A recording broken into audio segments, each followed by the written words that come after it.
నమస్తే ఫ్రెండ్స్, నేను మీ Errabelli Rajinikanth, political analyst. నేటి భారతం ప్రోగ్రామ్ కి స్వాగతం. మీరు చూస్తే 2014 నుంచి పార్టీ స్టార్ట్ చేసిన పవన్ కళ్యాణ్ గారు, నేను ఆదర్శవంతమైన రాజకీయ వ్యవస్థ కోసం వచ్చాను, నేను డబ్బు లేని రాజకీయం చేస్తాను, కులం లేని రాజకీయం చేస్తాను అన్న వ్యక్తి రోజు రోజుకు చూస్తుంటే ఒక కాపు కమ్యూనిటీకి లీడర్ అయి కూర్చున్నాడు అన్నది పెద్ద చర్చ జరుగుతుంది. అంటే కమ్యూనిటీ ఆయన ట్రాప్ లో పడేసిందా, లేదంటే ఈయన కమ్యూనిటీ ట్రాప్ లో పడ్డాడా? మీ ఉద్దేశం చెప్పండి. ఆయన హానెస్ట్గా ఇంతకుముందు నేను మిగతా కమ్యూనిటీస్ లేదు, రెల్లి కులం అన్నారు, కానీ అవును, ఉద్దేశం మంచిదే, కానీ కన్సిస్టెన్సీ లోపం అండి. ఓకే, వాళ్ళ పొద్దున్న మాట్లాడిన విషయాన్ని సాయంత్రం ఆయన కన్సిస్టెన్సీ సలహాదారు లోపం అనుకుంటున్నాను. నిజంగా కనుక రైట్ ట్రాక్లో పెడితే ఇవాళ నేను మరొకసారి రిపీట్ చేస్తున్నా, దక్షిణాదికి లీడర్ అయ్యేవారు. నేనేమో ఆయనకేమో అప్పుడు అది అవసరం లేదు కానీ చెప్తున్నాను.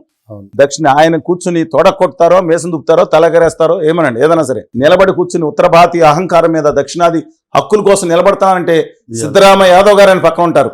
నా తెలుగు బిడ్డ దక్షిణామూర్తి గారు 5 సార్లు ముఖ్యమంత్రి చేశారు తమిళనాడుకి. వాళ్ళ అబ్బాయి స్టాలిన్ వాళ్ళ ముఖ్యమంత్రిగా ఉన్న దక్షిణామూర్తి గారి కొడుకు. అంటే దక్షిణామూర్తి గారు గెజెట్ లో కన్నయ్య అని పేరు మార్చుకున్నారు, వేరే సంగతి. అలాగే ఆయన కానీ బస్త సంఘాలకు సంబంధించిన మా రంగస్వామి గారు కానీ, పుదుచ్చేరి ముఖ్యమంత్రి గారు కానీ, అలాగే పినరాయి విజయన్ గౌడ్ గారు కానీ, వీళ్ళందరూ ఎవరైనా కానివ్వండి. అలాగే మనకు ఇంకో అటు ఇటు ఉన్నాయి, గోవా కూడా వాళ్ళు అనుకున్న చెప్తున్నాను, అండమాన్ దీవుల్లో కానీ ఏదైనా కానీ దక్షిణాదికి నాకు అన్యాయం జరుగుతుందని పిడికిలు బిగించి నిలబడితే దక్షిణాదికి నాయకుడు అవుతాడని నమ్మకం నాకు ఉంది.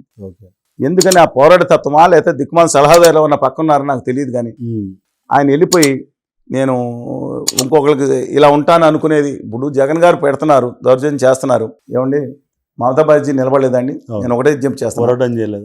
డైరెక్ట్ ఫైట్ ఇక్కడలాగా ఇండైరెక్ట్ ఫైట్ రావట్లా.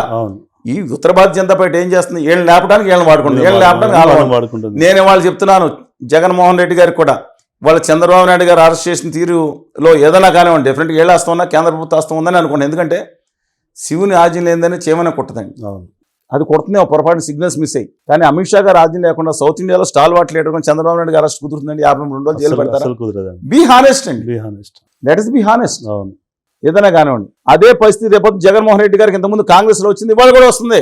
నేను ఒకటే చెప్తున్నా, కళ్యాణ్ గారు కూడా లాస్ట్ లో వాడు పక్కన పడేస్తే దుర్మార్గానికి నడుస్తుంది. ఇవాళ నేను చెప్తుంది, మేము వాళ్ళని వాయిస్ స్మార్ట్ చేస్తాం అనుకోవచ్చు, దుర్మార్గంగా వాళ్ళు చేసి వాళ్ళు ఖచ్చితంగా చెప్పింది ఏంటంటే రామ్ మాధవ్ గారు స్పష్టంగా చెప్పారు. రెండో విషయం చెప్పలేదు ఆయన, దక్షిణాది మీద జైత్రయాత్ర, కోల్డ్ బ్లడెడ్ పాలిటిక్స్ చేయడానికి ఉన్నాం, మేము చారిటీకి ఉన్నాం అన్నారు. ఖచ్చితంగా వాళ్ళు చేయబోతున్నారు. నేను వాళ్ళ రాజకీయ విధానం నేను తప్పు పెట్టేదే ఉంది. మీరు అన్న అంత గట్టిగా మాట్లాడే కదా, నేను నాకు వాళ్ళకి గట్టిగా కదా లేవు.